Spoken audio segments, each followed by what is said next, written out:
Hello, and thank you for tuning in to Connections and Directions, our University of Michigan Civil and Environmental Engineering podcast. My name is Mason Hanawi, and I am the CEE Marketing Communications Specialist and host of this series. During our podcast, we will be featuring members of our CEE community and how their work reflects our mission of engineers in service to society. We will be highlighting our strategic directions and our commitment to diversity, equity, and inclusion. CEE's 5 strategic directions are human habitat experience, shaping resource flows, adaptation, automation, and data-driven innovation. I'm here today with Seth Guikema, Professor of Civil and Environmental Engineering and Industrial Operations Engineering.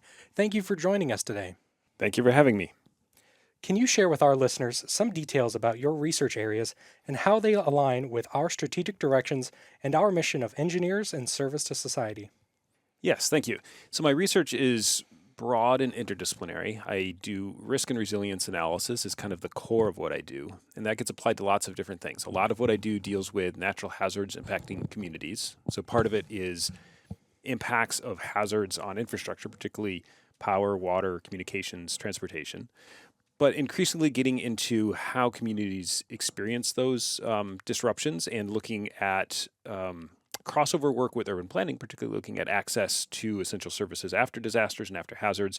So a lot of that sort of work. But I also do work on resilient supply chains, do work on human trafficking, do work in lots of different areas, but kind of all brought together under this umbrella of risk and resilience. For example, one recent project that we finished and are continuing to build from is looking at how access to essential services changes after a hurricane. So here we're using cell phone location data. So all this location data that's gathered by cell phones, so it's terabytes worth of data, and using that to assess which facilities are accessible after a hazard, what food facilities are accessible, what home repair stores are accessible, what schools are accessible, and then look at who's actually accessing them. And then look at the characteristics of those areas that have reduced access. Are these the more rural areas, the urban areas? Are these the areas that have lower socioeconomic status? And trying to understand inequities in the access to these essential services after these sorts of events so that we can better understand who needs support so that we can respond in ways that help meet the needs of the community. So it really is engineering in service to society, and that we're really trying to help understand what parts of communities and society are the most impacted by these sorts of disruptions. Could you talk about some of your sort of aspirations within the Department of Civil and Environmental Engineering, and what are you most excited about? So we did recently create a new program in natural hazards, risk and resilience in CEE at the University of Michigan. And this is a both master's and PhD program. And the goal is to help students get the knowledge and the expertise to go into lots of different careers in assessing risk and resilience with natural hazards and helping communities reduce their risk and improve their resilience. And when we look at that program, I think the core classes kind of describe some of what we really hope students get out of it. Those core classes are modeling regional disaster impacts, so a loss modeling class, a risk analysis class, a data mining / machine learning class, a spatial data analytics class, and then a class on social vulnerability and adaptation to change. So this kind of a program really spans not just the kind of hard core engineering mathematical approach, but also looking at communities and how they experience these events. It really addresses 3 of those kind of key strategic directions, right? We're looking at adaptation with very data-driven approaches, and it's really addressing human habitation and looking beyond just the buildings and looking at that community. A lot of what we're doing in HR is very much grounded in both data-driven and physics-driven modeling. So we've got everything from physics-driven hazard models to machine learning and AI models. We're really looking at how communities experience and respond to and recover from hazards. So I think it fits in really well with the strategic directions of CEE. How did you become interested in your area of research? Was there a pivotal moment that significantly influenced your professional path in the field of civil and environmental engineering? Yes. So my undergrad was in civil and environmental engineering at Cornell University. Did environmental engineering as an undergrad. In my senior year, I took a class on risk analysis from Jerry Stedinger. And that was kind of what really clued me in. Hey, risk analysis is even a thing. This was a senior level class a lot of grad students took.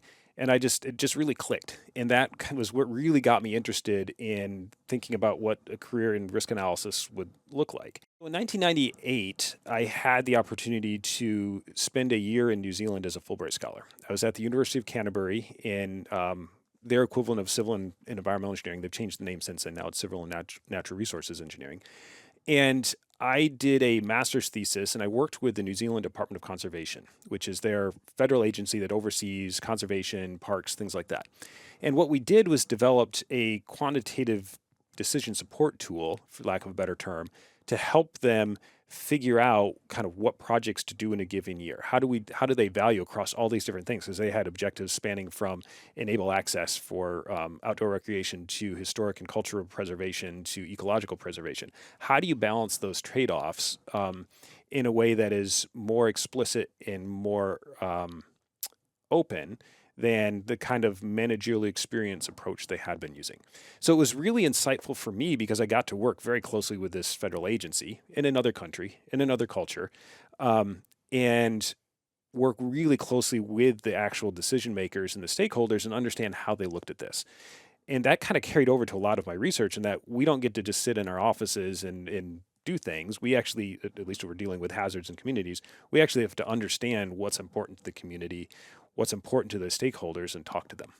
So, for example, that now carried over. I have a PhD student doing a case study in Puerto Rico where we're looking at loss of services to interdependent infrastructure, how it affects access to food and schools and daycare and all this other stuff. But we started by doing a survey in the community, asked, well, what services are actually critical to you? Because, yeah, the federal government has a definition. We have our own ideas. But what really matters is what's critical to you. And we realized, oh, there's some stuff that's not in those federal definitions, some stuff that we might not have otherwise thought about that's actually critical, like elder care in this particular community. So we need to think about those things so that when we do our analysis, when we develop methods, when we work with communities, we're trying to help them achieve what they're trying to achieve. And how do you intend to incorporate principles of diversity, equity, and inclusion in your teaching and research to ensure an inclusive and supportive environment for all members of our CEE community? I think a couple different ways. One is what I do research on. I think in much of what we do, we try to focus on the distributional effects of hazards and other impacts on communities. So, for example, we're very explicitly trying to look at differences in impacts of hazards across different subpopulations. So, for example, we published a paper last year, I think it was, looking at power outages and power outage restoration rates after hurricanes and asking, are there different subpopulations that experience these differently? And the answer is yes. And, well, is this correlated with income? Is this correlated with race? Is this correlated with education? And is that causal or is that correlative because of where people live? So there's a lot of unanswered questions in this space and hazards. Similarly, in the work we're doing with access, we're also very explicitly asking the question, well, who has reduced access?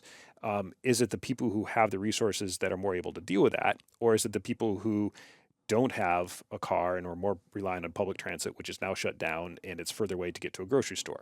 That makes a big difference in how we support those communities. So I think that's one key way in terms of choosing what to work on. And then a big part for me in being a faculty member is working with PhD students. And I very purposely try to recruit a diverse set of PhD students and mentor them to help them be successful. And those students have now gone out into lots of different careers. A lot of them are faculty other places, RAND, National Labs, consulting. And I think those PhD students are one of the things I'm most proud of as a faculty member, the diversity of that body of students and the success that they're having. Absolutely. And how do you intend to involve students further in your research, and what opportunities do you foresee for mentoring and developing the next generation of CE professionals? And what courses do you aspire to teach? My research group typically have a lot of PhD students. Now I moved to civil from IOE, Industrial Operations at Michigan, so I still have students in IOE that are very much part of my research group, and my research group is probably going to span those two departments. But I'm looking to build the civil engineering student involvement. I will hopefully have a strong cadre of PhD students involved. I also involve a lot of undergrads in my research. For example, there was one student who started working with me. She's was a civil engineering student, graduated, now started her sophomore year as an undergrad, went through undergrad, worked with me through her master's. And it's, I think, really good experience for them, really helps in the research. And they get to try out lots of different things.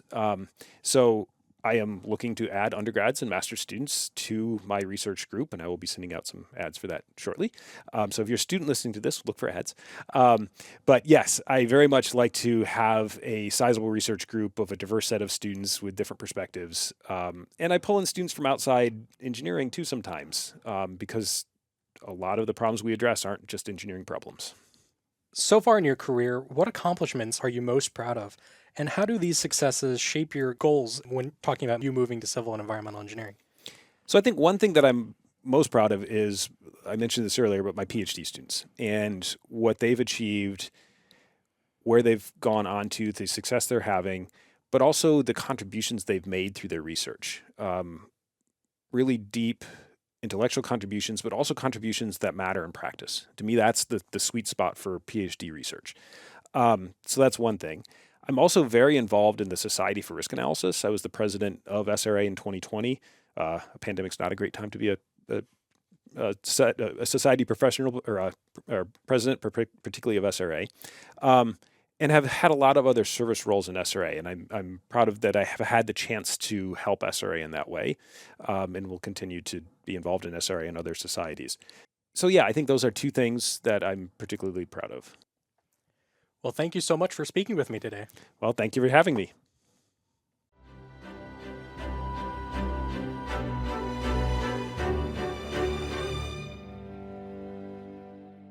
Thank you for listening to our podcast conversation. For more information about CEE at Michigan, please visit our website at cee.umich.edu. You can also reach our YouTube, Facebook, Twitter, Instagram, and LinkedIn pages from our website.